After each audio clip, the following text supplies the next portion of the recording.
Welcome to the Techmeme Ride Home for Thursday, February 16th, 2023. I'm Brian McCullough. Today, Microsoft is revealing what it's learned from us poking around on the new Bing. It seems that once developers begin using generative AI to code, they do keep using it.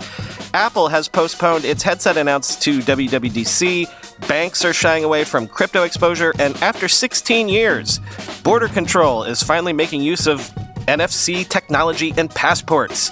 Here's what you missed today in the world of tech.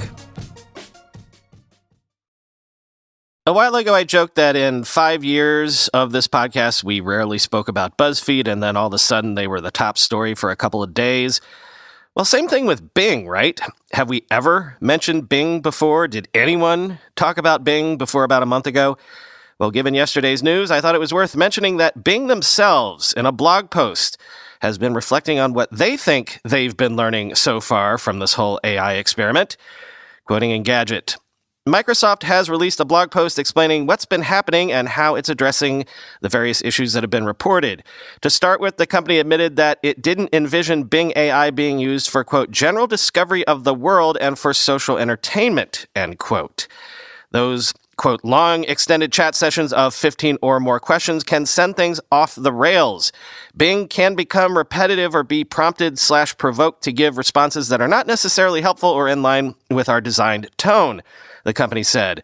That apparently occurs because question after question can cause the bot to forget what it was trying to answer in the first place. To fix that, Microsoft may add a tool that lets you reset the search context or start from scratch. The other issue is more complex and interesting. Quote, the model at times tries to respond or reflect in the tone in which it is being asked to provide responses that can lead to a style we didn't intend, Microsoft wrote. It takes a lot of prompting to get that to happen, but the engineers think they might be able to fix it by giving users more control. Despite those issues, testers have generally given Bing's AI good marks on citations and references for search. Microsoft said, though it needs to get better with, quote, very timely data like live sports scores. It's also looking to improve factual answers for things like financial reports by boosting grounding data by 4 times. Finally, they'll be, quote, adding a toggle that gives you more control on the precision versus creativity of the answer to tailor your query, end quote. The Bing team thanked users for the testing to date, saying it helps us improve the product for everyone. At the same time, they expressed surprise that folks would spend up to 2 hours in chat sessions. Users will no doubt be just as diligent trying to break any new updates, so we could be in for an interesting ride over the next while, end quote.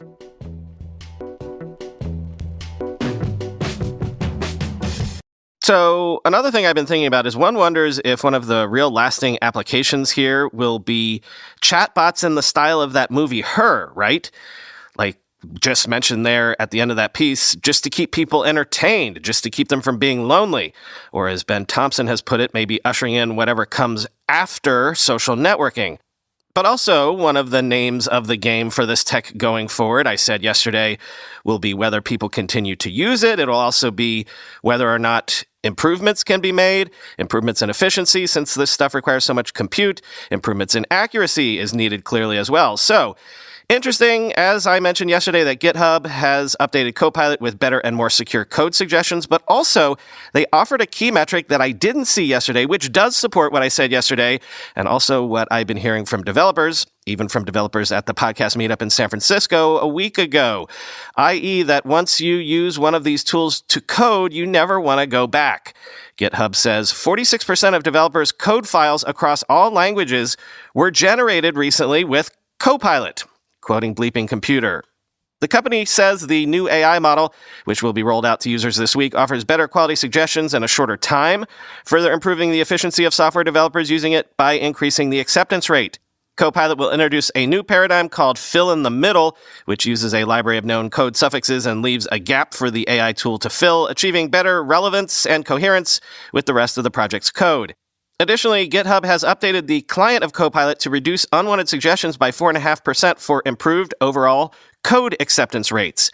When we first launched GitHub Copilot for individuals in June 2022, more than 27% of developers' code files on average were generated by GitHub Copilot. Senior Director of Product Management Shuyan Zhao said, Today, GitHub Copilot is behind an average of 46% of a developer's code across all programming languages, and in Java, that number jumps to 61%, end quote. So there's definite signs of people trying it out, sticking around, and even increasing usage. The article goes on to mention the new security vulnerability filtering system that I mentioned yesterday, where Copilot thinks you're writing flimsy code, so it will suggest what it thinks would be more secure, and that's also, obviously, quality improvements.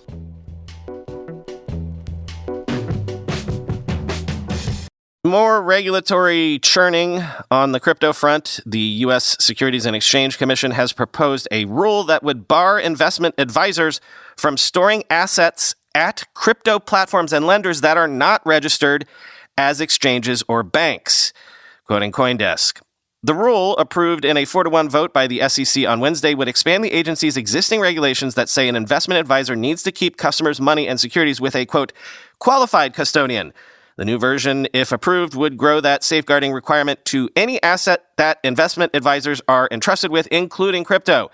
Right now, crypto trading and lending platforms routinely offer custody for crypto customers, but they're not qualified custodians under this rule. An appropriate custodian under SEC's regulations would generally mean a chartered bank or trust company, a broker-dealer registered with the SEC, or a futures commission merchant registered with the Commodity Futures Trading Commission. While officials said the rule wasn't specific to crypto, the industry featured heavily in formal remarks reviewing it. Make no mistake, based on how crypto platforms generally operate, investment advisors cannot rely on them as qualified custodians, SEC Chair Gary Gensler said in a statement. Though some crypto trading and lending platforms may claim to custody investors' crypto, that does not mean they're qualified custodians, end quote. Apart from demanding that investment advisors trust only regulated financial institutions with their customers' money, mostly leaving crypto businesses on the outside, the SEC's proposal also says those qualified custodians would be subject to independent audits, regular disclosures, and would need to segregate customer assets into accounts under the customer's identity, end quote. As Mackenzie Siglos tweeted, quote, this rule change would potentially ensnare crypto exchanges like Coinbase. Custody regulations would now include assets like crypto and require companies to become a qualified custodian to keep holding customer assets, end quote. Yeah, but isn't that the point here? Exchanges like Coinbase wouldn't like it, but I'm sure they'd jump through these hoops if they have to. This comes alongside further reporting from the Wall Street Journal suggesting that, spooked by a growing regulatory crackdown, U.S. banks in general are backing away from crypto companies and reevaluating their exposure to crypto, no matter how small that exposure might be. Quote, the few smaller banks that got deep into crypto are reducing their exposure to the market or cutting ties altogether. Banks that kept their distance from crypto are trying even harder to stay away, closing accounts and shunning customers with potential connections to the industry. New York's Metropolitan Commercial Bank recently announced that it was closing its crypto business, citing material changes in the regulatory environment. Signature Bank cut ties with the international business of Binance, the biggest crypto exchange. The lender, one of crypto's leading banks, started paring back its relationships with crypto depositors late last year. The crackdown is squeezing crypto businesses. While the industry often pitched itself as an alternative to banks, these firms still rely heavily on banks to link up with a financial system that runs on hard currency such as dollars and euros. Without banks, crypto companies struggle to pay their employees and enable customers to move money in and out of digital currencies. If you don't have a bank account, it's very hard to do business, said Scott Shea, Signature's chairman. For a time, banking regulators warmed to crypto activities. In 2020, the Office of the Comptroller of the Currency said it would allow banks to hold cryptocurrencies for customers. Regulators reversed course following the FTX meltdown. In January, the three major banking regulators warned banks that they were concerned about their crypto ties.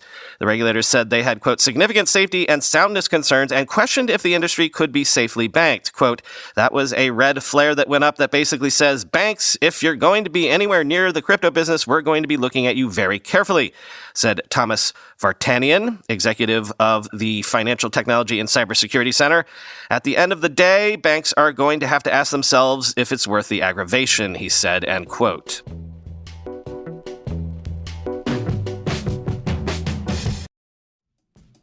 There's nothing worse than going to a doctor's appointment expecting to be the center of attention, and then your doctor seems like they've got better things to do and better places to be. Instead of listening to you intently, asking how you feel, and helping you along, the doctor is just checking the clock. Well, on ZocDoc, you'll find quality doctors who will focus on you, listen to you, and prioritize your care. ZocDoc is the only free app that lets you find and book doctors who are patient-reviewed, take your insurance, are available when you need them, and treat almost every condition under the sun. When you're not feeling your best and just trying to hold it together, finding great care shouldn't take up all your energy. That's where ZocDoc comes in. Using their free app that millions of users rely on, you can find the right doctor that meets your needs and fits your schedule. Book an appointment with just a few taps in their app and start feeling better faster with ZocDoc. Go to ZocDoc.com/Techmeme and download the ZocDoc app for free. Then find and book a top-rated doctor today. Many are available within 24 hours. That's ZocDoc.com/Techmeme. ZocDoc.com/Techmeme. This episode is supported by How to Fix the Internet, an original podcast from our friends at the Electronic Frontier Foundation. Sometimes it can feel like we are lurching towards a digital future no one wants, but it doesn't have to be that way. There are choices we can make to create the internet that makes a better future for all of us. That's what How to Fix the Internet explores. The hosts are Cindy Cohn and Jason Kelly. Cindy is the executive director of the Electronic Frontier Foundation and has been in the trenches, the courtrooms, and the boardrooms of tech activism for decades. Jason joins the show this season. He's a digital strategist and activist with EFF, where he focuses his work on privacy, free speech, and surveillance. In each episode, Cindy and Jason invite on someone with a vision on how to fix the internet, someone with real solutions on how to move the needle toward a better online world. This show will make you feel better about our digital future, to be more knowledgeable about what needs fixing, and be more engaged, to demand change. I know it made me feel that way. I just checked out last season's episode with our friend Anil Dash, talking about Wordle and how it represents not only a throwback to the way the web once was, but the way the web can be again.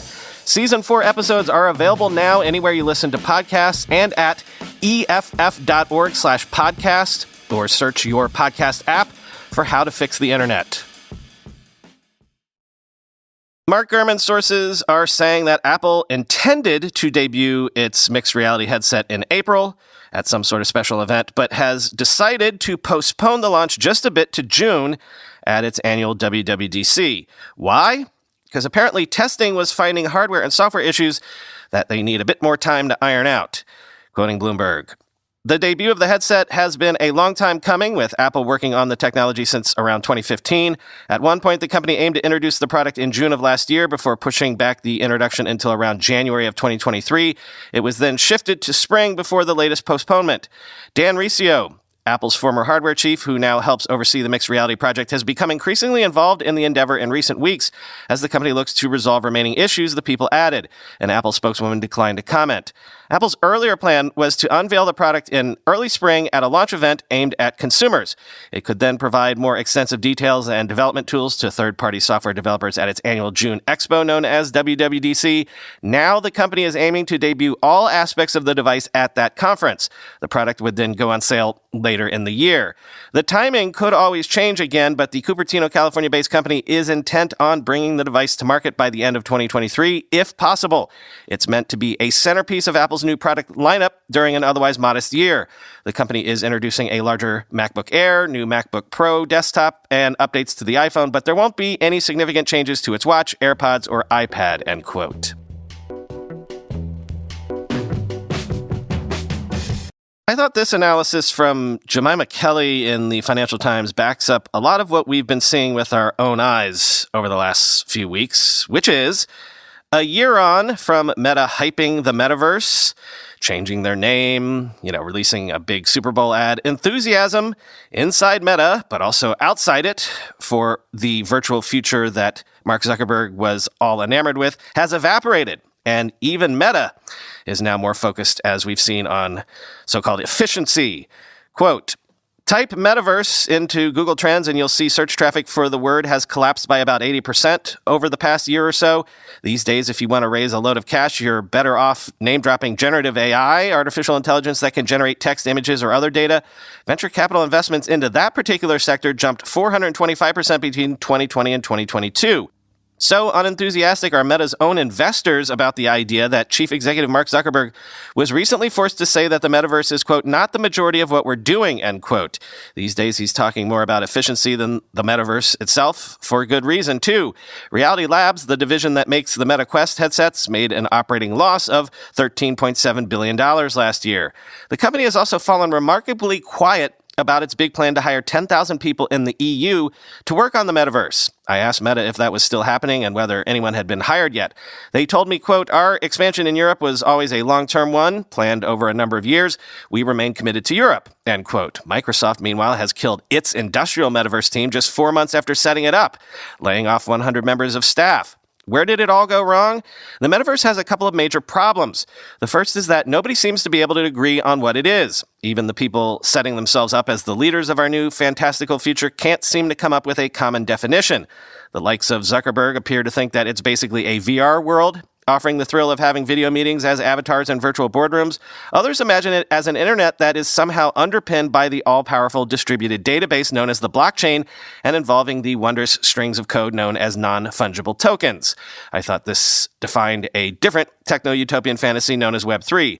Dave Karpf, a professor at George Washington University who studies the internet, tells me Zuckerberg's idea of the metaverse, less about blockchain and more about using a combination of VR and AR to create an immersive 3D internet, is closer to the consensus, but is still a woolly concept. It's also nothing new. There have been many attempts to create such a metaverse over the last 2 or 3 decades.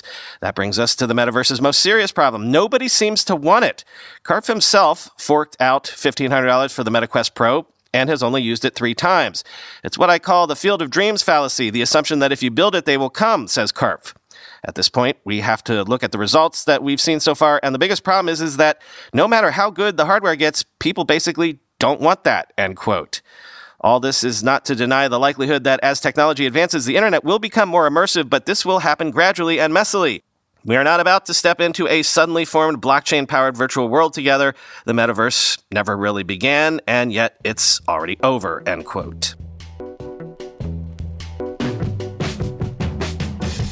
Finally today, U.S. Customs and Border Protection has confirmed that it has begun implementing software to verify e-passports, which is good, because it's been nearly 16 years since the U.S. started issuing passports with RFID chips, as well as other countries. Quoting Wired, since 2006, the United States and many other countries have embedded these little chips in the back panel of their passports, or e-passports as they're known. The chip digitally stores the personally identifying information of the document's owner, including name, date of birth, passport number, and biometric data like your photo, along with a cryptographic signature meant to act as a check against tampering or forgeries. For years, the U.S. has required that visa waiver countries issue e-passports to their citizens who want to enter the U.S. Yet, in all this time, CBP hadn't actually deployed the software to execute these validity checks. In early 2018, U.S. Senator Ron Wyden of Oregon and former Senator Claire McCaskill of Missouri wrote a letter to CBP calling on the agency to implement the cryptographic verification, given that the RFID e-passport infrastructure had been in place for years. Last week, 5 years after that request, CBP informed Wyden's office that it has had the e-passport verification system up and running since June. CBP says that so far the validation process has checked more than 3 million passports from visa waiver program travelers and has contributed to the arrest of 12 people who were allegedly attempting to enter the U.S. with fraudulent identification. During primary processing, the e-passport technology alerted on the documents, and the travelers were referred to the secondary, where CBP officers determined that the travelers were in possession of fraudulent travel documents, the agency says in a statement. Though the verification has been running since June, CBP says that it still can't verify e-passports issued by Andorra, the tiny nation between Spain and France that has a population of fewer than 80,000 people. Other than that, though, CBP is running the validation checks for all visa waiver countries, end quote.